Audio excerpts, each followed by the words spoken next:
Assalamualaikum warahmatullahi wabarakatuh. Berjumpa lagi dengan saya di channel kesayangan kita, Debat Panas ya.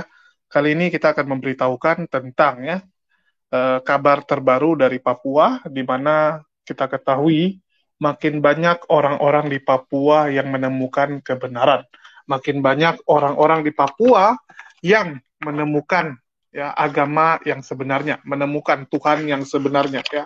Jadi kita ketahui bersama bahwa Papua ini merupakan daerah fokus ya, daerah fokus dari para oten-oten karena di Papua lah Kristen menjadi agama mayoritas ya. Salah satu provinsi atau daerah di Indonesia yang oten-oten ini masih bisa menjadi mayoritas ya, masih bisa menjadi mayoritas. Jadi benar-benar mereka itu sangat habis-habisan di daerah Papua ya. Jadi kita tahu Papua menjadi basis dari mereka. Jadi eh, Papua itu sangat penting bagi kekristenan ya. Mereka tuh menganggap bahwa Papua itu sangat penting bagi kekristenan, tetapi ya ini oten-oten harus menangis darah ya. Para oten-oten harus menangis darah terutama dari si pendeta besar Saifuddin Ibrahim.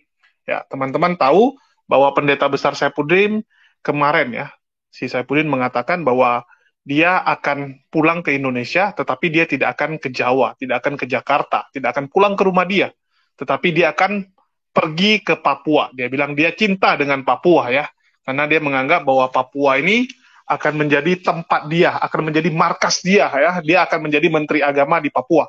Dikatakan bahwa orang yang akan jadi presiden di Papua adalah temannya, sehingga dia akan jadi menteri agama ya, sehingga si Saifuddin ini akan mendapatkan jabatan yang lumayan kalau dia membantu pemberontakan, kalau dia membantu orang-orang Papua agar merdeka ya. Tetapi dia lupa ya.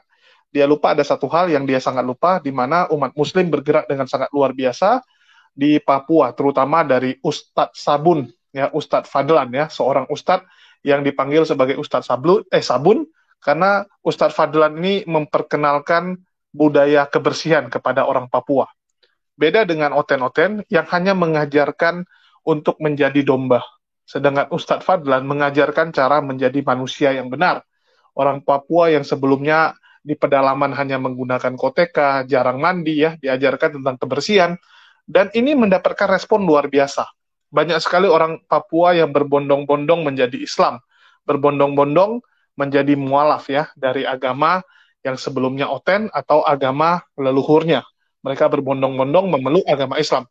Ya, teman-teman silakan nonton dulu cuplikan-cuplikan berikut ini ya, bagaimana banjir mualaf terjadi di bumi Cendrawasih.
globalisasi, pendakwah yang terus berdatangan ke Papua New Guinea, dan juga media turut berkontribusi untuk menyebarkan agama Islam di Papua New Guinea.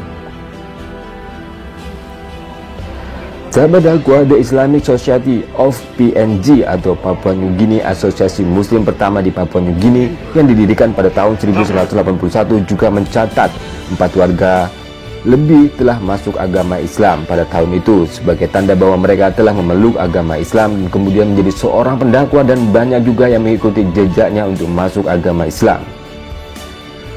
Sahabat dakwah, Pastor Katolik Franco Zoka yang berbasis di Pusat Penelitian Malaysian Institute di Garoka mengatakan bahwa para pemimpin Islam menjelaskan kepadanya kepercayaan dan praktik Islam lebih kompatibel daripada agama Kristen dan nilai-nilai tradisional Melanesia, khususnya seperti yang dirasakan oleh beberapa orang Hein Leider.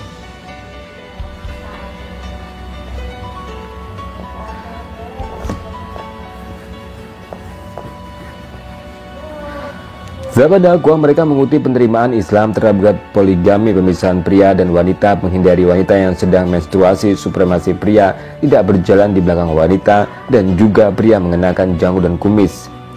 Hal itu membuat Islam semakin populer dan banyak disukai oleh warga-warga Papua New Guinea karena mirip dengan kehidupan mereka. Sahabat dakwah, selain itu banyak juga para pendakwah yang datang dari Asia, Eropa, dan juga dari Amerika yang datang ke Papua New Guinea untuk berdakwah syiarkan agama Islam. Hal itu menambah semarak Islam di Papua New Guinea. Banyak dari warga Papua New Guinea yang setelah mendapatkan pencerahan tentang Islam dan kemudian mereka bersyahadat atau masuk dalam agama Islam. Dan diprediksi Islam adalah agama satu-satunya di Papua New Guinea yang memiliki jumlah yang terus mengalami peningkatan yang cukup signifikan setiap tahunnya di Papua New Guinea, berbanding terbalik dengan agama mayoritas, yakni agama Kristen, yang terus mengalami jumlah penurunan yang cukup signifikan. Sahabat dakwah, selain itu warga Papua New Guinea masih banyak yang menganut agama kepercayaan nenek moyang mereka. Disitulah mengapa banyak sekali misionaris yang datang ke Papua New Guinea. Selain misionaris dari agama Kristen, dari agama Islam pun banyak yang berdatangan untuk mengajarkan atau mengenalkan tentang agama dan ajaran Islam.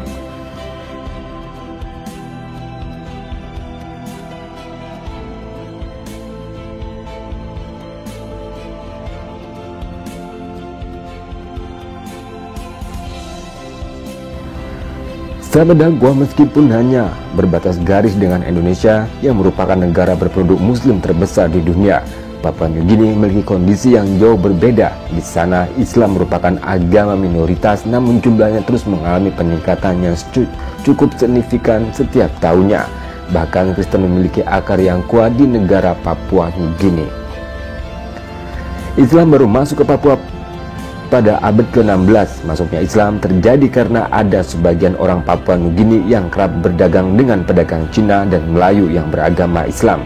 Islam juga disebarkan oleh para buruh kontrak yang datang ke negeri itu pada tahun 1972, diikuti oleh diplomat dari Malaysia dan juga Indonesia setelah negara ini merdeka pada tahun 1975.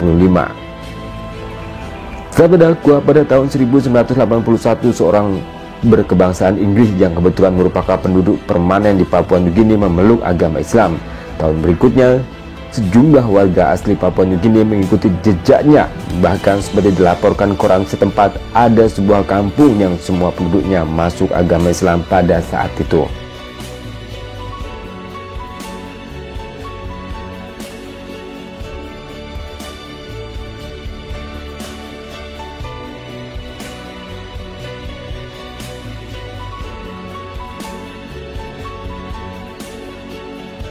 Seiring perkembangan Islam di kancah internasional, simpati dunia Islam terhadap Muslim di Papua New Guinea juga bertambah.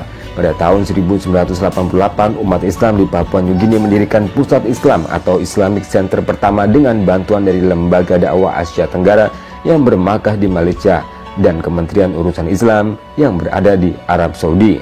Dan pada tahun 1996, 3 pusat Islam kembali didirikan dengan bantuan dari Liga Muslim Dunia di seluruh Papua Nugini. Sekarang terdapat sekitar 70 pusat agama Islam yang berada di Papua Nugini. Sahabat dakwah, saat ini ada sekitar 100.000 Muslim di negara yang pernah dijajah Belanda tersebut. Jerman dan Inggris juga pernah menjajah negara Papua Nugini. Kebanyakan Muslim tinggal di sekitar Port Moresby atau ibu kota negara setempat, dan juga ada di Bay Muru, Daru, Marshall Lagoon, Musa Valley, dan di Papua New Britain serta New Irlandia.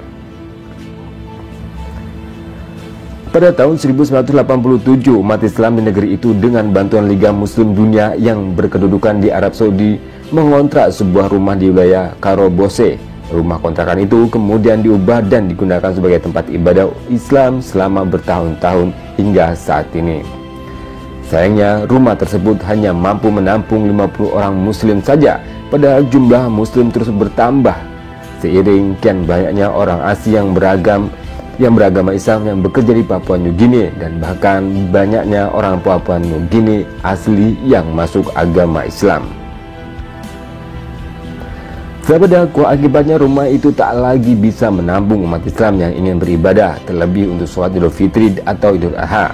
Tempat ibadah itu kemudian dialihkan ke Kedutaan Besar Republik Indonesia atau KBRI di Port Moresby yang mempunyai halaman cukup luas untuk menampung umat Islam ketika ibadah Idul Adha dan Idul Fitri.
Nah, kasih buat teman-teman yang udah nyimak ya. Jadi kalian bisa melihat sendiri, ini kalau video ini ditonton oleh pendeta besar Saifuddin Ibrahim, saya jamin pendeta Saifuddin Ibrahim akan ketakutan, akan menggigil ya. Dia akan berpikir 1000 kali untuk ke Papua ya. Dia akan merenungkan apa benar ini jalan nasibnya untuk pergi ke Papua. Karena di Papua sendiri pun sekarang semua orang udah berbondong-bondong menjadi mualaf. Ya, nanti Saifuddin datang ke sana ya makin jadi mualaf orang-orang di sana gitu ya. Karena kita tahu berkat Saifuddin Ibrahim dan juga Kosman dan juga si Paul Jang ini, makin banyak oten-oten yang meninggalkan agamanya. Berkat mereka. Ya, kita nggak bisa pungkiri kontribusi positif dari Saifuddin. Berkat adanya orang-orang seperti Saifuddin ini, membuat orang Kristen menjadi malu dan mereview ulang. Apa benar ini ajarannya dari Tuhan? Karena mereka melihat buahnya ini kok busuk sekali gitu kan. Karena kan dibilang harus lihat dari buahnya. Setelah mereka lihat dari buahnya, ini salah buah ini nampaknya kita ya, salah pohon ini. Ini pohonnya busuk semua buahnya. Ada buah yang kace, ada buah si Saifuddin Ibrahim, ada buah si Paul Jang ya, dan buah pendebat-pendebat oten lainnya seperti Edi, Sokatul gitu kan. Jadi oten-oten menjadi berpikir 1000 kali, apalagi kalau mereka melihat langsung. Kalau cuma mendengar mungkin ada orang yang masih ngotot percaya gitu kan. karena terpapar doktrin, mereka bilang udah imani saja gitu kan. Itu kabar hoax kalau Saifuddin itu seperti itu bohong itu gitu kan. Tetapi begitu mereka melihat langsung si Saifuddin Ibrahim, mereka langsung menyaksikan bagaimana kebusukan dari pendeta besar Saifuddin, maka mereka akan mereview ulang kepercayaan mereka itu. Jadi satu hal yang bagus kalau Bang Udin ke Papua, sehingga orang Papua makin banyak yang bertobat, apalagi di sana para ustadz-ustadz dan ulama-ulama kita dengan luar biasa memualafkan beribu-ribu bahkan berpuluh ribu orang-orang Papua setiap bulannya ya. Jadi hanya masalah waktu sebelum di Papua itu Islam menjadi agama mayoritas juga. Jadi kita harus memenangkan Papua dan daerah-daerah lain di Indonesia tentunya. Ya masih banyak daerah-daerah yang masih oten ya. Contohnya Papua, terus ada NTT ya yang pelan-pelan akan dimenangkan. Ya, di NTT pun bagaimana ya Ustadz Nababan bergerak dengan luar biasa. Ya, jadi di Papua ada Ustadz Fadlan, sedangkan di NTT ada Ustadz Nababan yang terus bergerak membuat ya, oten-oten menjadi sadar akan kebenaran. Jadi ini aja yang ingin keberitakan.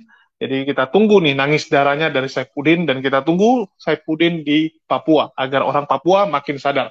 Makasih buat Saifuddin Ibrahim yang sudah membuat orang sadar ya, yang sudah membuat oten-oten jalan dengan tertunduk malu dan mereview ulang ajaran agamanya. Jadi silakan teman-teman ya berikan tanggapannya terhadap video ini. Kira-kira Saifuddin akan menjerit seperti apa dan bagaimana reaksi Saifuddin. Makasih buat teman-teman yang udah nyimak dan atas perhatiannya, atas subscribe-nya, atas share-nya saya ucapkan terima kasih sebesar-besarnya. Di akhir kata saya ucapkan wassalamualaikum warahmatullahi wabarakatuh. Sampai jumpa di lain kesempatan.